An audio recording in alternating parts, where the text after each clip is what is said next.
Hello student, एक और video के साथ हम हाजिर हैं आपके अपने चैनल एजुकेटर में। एक बार फिर स्वागत करते हैं आपका।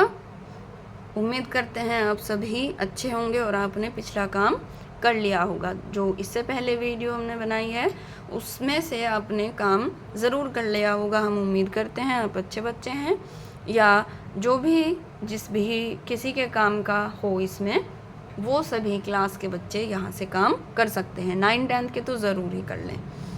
ओके, दोनों के काम आने वाली चीज़ है 9th और 10th। आइए चलते हैं हम क्वेश्चन पर। तो हमारे पिछली वीडियो में 26 क्वेश्चन हो चुके थे। यहाँ पे नेक्स्ट क्वेश्चन देखिए, ज्यामितीय आलेखन का निर्माण होता है किससे? ज्यामितीय तत्वों से। आलेखन का गुण है सौंदर्य, क्योंकि वो उसका गुण है ना, वो सुंदर लगता है आलेखन। सूक्ष्म आलेखन क्या कहलाता है? वो अलंकारिक, प्राकृतिक और ज्यामितीय का मिश्रण कहलाता है। तीनों का मिश्रण हुआ। आलेखन में इकाई की पुनरावृत्ति क्या होती है? ट्रेसिंग पेपर द्वारा। आलेखन में कौन सा रंग प्रयुक्त होता है? अपारदर्शी रंग प्रयुक्त होता है। जो पारदर्शी नहीं होता वो अपारदर्शी होता है। ज्यामितीय आलेखन में प्रयोग होता है श्वेत श्याम। श्वेत का मतलब सफेद और श्याम का मतलब काला। ठंडा रंग कौन सा है? नीला। बताया था आपको कि ठंडा रंग में नीले रंग का प्रभाव होता है, वो ठंडा रंग होता है। तो यहाँ तो है ही नीला लिखा हुआ। बादामी गुफा कहाँ पाई जाती है? औरंगाबाद में। उस भूतपूर्व प्रधानमंत्री का नाम बताइए जो चित्रकार भी था। वो कौन है? वीपी सिंह। चित्रकला किस श्रेणी में आती है? किस श्रेणी में आती है? दृश्य श्रेणी में। बोधिसत्व वज्रपाणी चित्रण किस शैली के अंतर्गत आता है? अजंता शैली के अंतर्गत आता है। अजंता शैली के अंतर्गत आता है। हॉटमैन पेपर का प्रयोग किस माध्यम में होता है? किस माध्यम में होता है? जल माध्यम में होता है। चित्र में गहरा रंग विशेषकर क्या दर्शाने के लिए होता है? घनत्व दर्शाने के लिए होता है, यानी कि कितना भारी कोई चीज़ है, जैसे दीवार दिखानी है ना, छत दिखानी है, इस तरह से घनत्व जब दिखाते हैं। तो आइए चलते हैं 40 नंबर क्वेश्चन पर। ये शेयर करते रहिए और सबको दिखाते रहिए। आप अपना काम पूरा कीजिए और सभी को शेयर करके सभी का काम पूरा करवाइए। किसी की मदद करना ये अच्छी बात होती है। आप सभी अच्छे बच्चे हैं, जो भी वीडियो देख रहे हैं आप सब बहुत अच्छे हैं। बैंगनी रंग बनाने के लिए अल्ट्रा मैरीन ब्लू में कौन सा रंग मिलाया जाता है? कौन सा मिलाया जाता है? क्रिम्सन मिलाया जाता है। तेल चित्रण में किस तेल का प्रयोग होता है? तो तारपीन के तेल का प्रयोग होता है।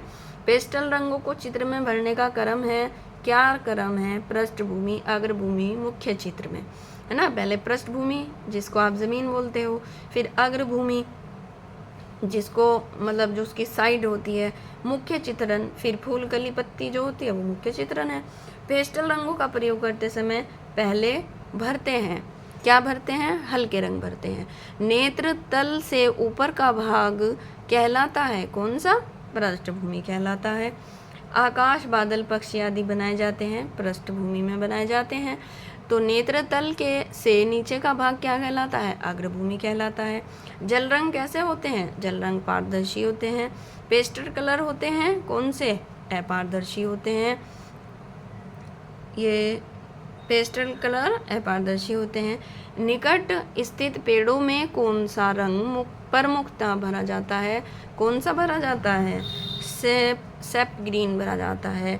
सामान्य स्थिति में आकाश का रंग ऊपर की ओर रहता है, कैसा? गहरा नीला रहता है।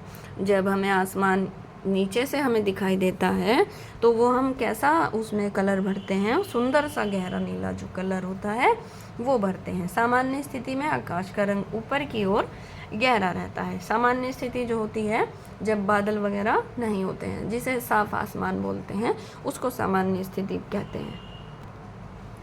ओके बच्चे, ये देखिए, ये 51 नंबर का प्रश्न है। प्रातःकाल के समय वातावरण में किस रंग की अधिकता होती है? किस रंग की होती है? प्रातःकाल में पीले रंग की अधिकता होती है, क्योंकि सूरज ऊपर आने वाला होता है, आ रहा होता है, तो उसको क्या होता है? वातावरण में पीले रंग की अधिकता हो जाती है, मतलब आसमान में पीला रंग दिखाई देने लगता है, जिसे कहते हैं प्रातःकाल हो रहा है या सूरज निकल रहा है। दूर स्थित पहाड़ियों में कौन सा रंग प्रमुखतः भरा जाता है, कोबाल्ट ब्लू भरा जाता है, बहुत ही गहरा जो होता है। सायंकाल के समय वातावरण में किस रंग की अधिकता होती है? किस रंग की होती है? सायंकाल यानी शाम के समय लाल रंग की अधिकता होती है, क्योंकि उस समय सूरज डूब रहा होता है। प्राकृतिक दृश्य चित्रण के समय प्रातःकाल को दर्शाने के लिए कैसे रंगों का प्रयोग होता है? चटकीले रंगों का प्रयोग होता है। हर चीज़ चमकती है जब सूर्य निकलता है, इसलिए चटकीले रंगों का प्रयोग किया जाता है। प्राकृतिक दृश्य चित्रण करते समय सायंकाल को दर्शाने के लिए धुंधले रंग का प्रयोग होता है, क्योंकि जब उस वक्त उस समय जो है सूरज डूब रहा होता है और हर चीज़ ब्लैक दिखाई देती है, इसलिए धुंधले रंगों का प्रयोग किया जाता है। आपने सायंकाल का प्राकृतिक दृश्य देखा है तो उसमें हर चीज़ काली दिखाई देती है, पेड़ काले दिखाई देते हैं, घर काले दिखाई देते हैं, क्योंकि रोशनी नहीं होती है इसलिए। वह स्थान जहाँ पर धरती और आकाश मिलते हुए प्रतीत होते हैं वह क्या कहलाता है? एक क्षितिज कहलाता है। एक क्षितिज मतलब ऐसा लगता है कि धरती और आकाश मिले हुए जब प्रतीत होते हैं तो वो एक क्षितिज कहलाता है। चारकोल क्या है? चारकोल एक ग्रेफाइट है, मतलब एक पत्थर होता है। पेस्टल रंग किस प्रकार के होते हैं? अस्थायी होते हैं, जो स्थायी नहीं होते हैं वो अस्थायी हुए। प्राचीन भारतीय पद्धति के अनुसार मुख्यतः प्रारंभिक रंग कितने माने जाते हैं? वो 3 माने जाते हैं, है ना।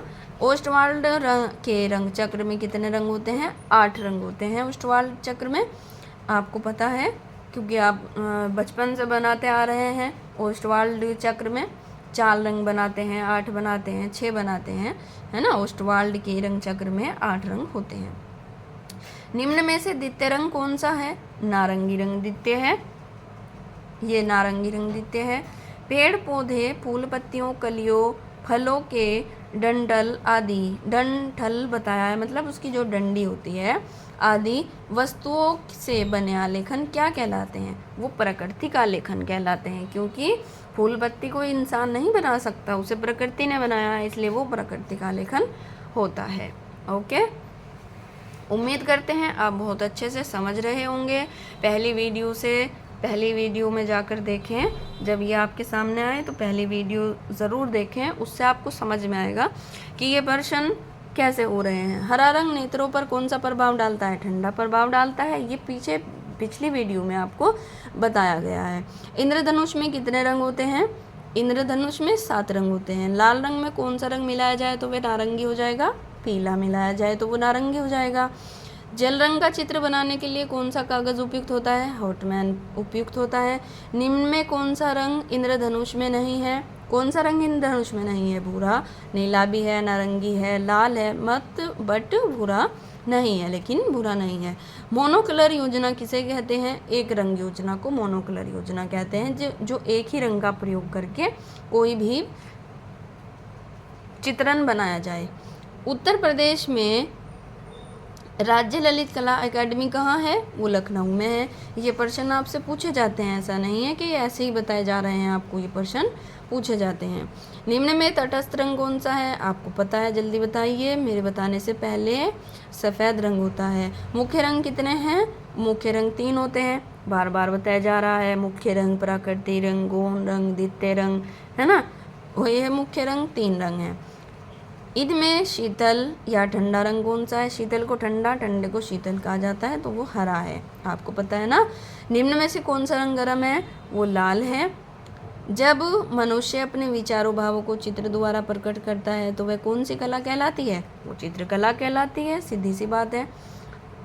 जब मनुष्य अपने विचारों को और भावों को चित्र द्वारा प्रकट करता है तो वो चित्रकला कहलाती है। आप जैसे मैं आपको बनाने के लिए कुछ भी कहती हूँ, आप स्मृति चित्रण करें या आलेखन बनाएं, जब आप उसमें बनाएंगे उसको तो वह चित्रकला होगी ना। तटस्थ रंग कौन से हैं? तटस्थ रंग सफ़ेद और काला, ये भी बताया गया है। जिन रंगों में नीले रंग का प्रभाव पाया जाता है वे कौन से रंग हैं? अब बताएंगे आप। देखो कौन सा रंग होता है?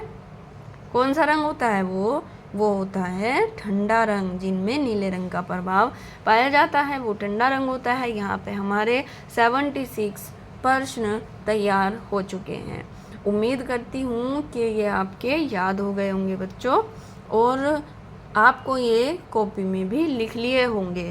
पहले रफली लिख लीजिए मेरे बोलते बोलते फटाफट, और फिर इसे फेयर लिख लीजिए, ताकि क्या है, आप जब 2 बार आप इसको लिख लेंगे तो ये आपसे बहुत अच्छा तैयार हो जाएगा। वीडियो को लाइक या सब्सक्राइब कीजिए, लाइक कीजिए, शेयर कीजिए, सब्सक्राइब कीजिए, दूसरों को शेयर कीजिए ताकि सबका फ़ायदा हो जाए। आपके साथ साथ सबको ये पढ़ने लिखने को मिल जाए, सुनने समझने को मिल जाए, तो सबका फ़ायदा करिए। वीडियो को सब्सक्राइब कीजिए ताकि आने वाली वीडियो आपको जल्दी मिल जाए। इससे पहले जो वीडियो डाली गई है वो भी आप देख लीजिए एक बार, वो आपके लिए ज़रूरी है। वीडियो को पूरी देखा कीजिए, स्किप मत कीजिए। वीडियो जब आप पूरी देखेंगे तभी आपको समझ आएगा, अच्छे से वो पता चलेगा। और एक एक पर्सन, एक एक बात यहाँ पे आपको बोलकर बताई गई है, तो इसको समझने का प्रयास कीजिए। कम से कम आप एक बहुत अच्छा पेपर कर सकते हैं, ये अपने आप में यकीन रखिए अपने ऊपर। क्योंकि जब आप पढ़ेंगे, एनीवन कोई भी सब्जेक्ट हो, कोई भी सब्जेक्ट हो जो भी आप पढ़ते हो, उसमें आप जब पढ़ते हैं तो वो एकदम आपको रिज़ल्ट देगा। अगर नहीं पढ़ेंगे तो वो रिज़ल्ट नहीं देता है, चाहे कोई भी सब्जेक्ट हो। तो आप पढ़िए। हम उम्मीद करते हैं कि आप पढ़ भी रहे हैं, काम कर भी रहे हैं और चेक भी ज़रूर कराएंगे। तो खुश रहिए और वीडियो देखते रहिए। अगली वीडियो में जल्दी हाजिर होते हैं।